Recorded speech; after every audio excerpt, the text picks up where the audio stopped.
Hello, welcome back guys to Spot channels here. Today in this video I'm gonna show you a tutorial how to hide Brave reward icon in Brave on iPhone.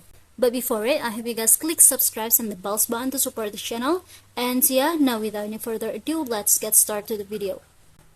Well guys, firstly of course you just have to open your Brave application over here, and as you can see that is what I mean, which is the Brave reward icon at the bottom. So if you want to hide it or if you want to delete this icon in this home page, you just have to go to this three dots icon at the bottom. After, tap on this all settings options.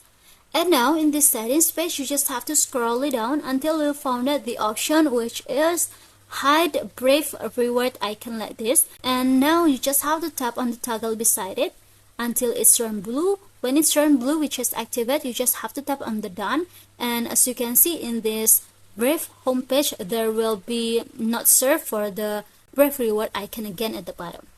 So yeah, I think it's enough guys, a tutorial for me how to hide Brave reward icon in Brave on iPhone.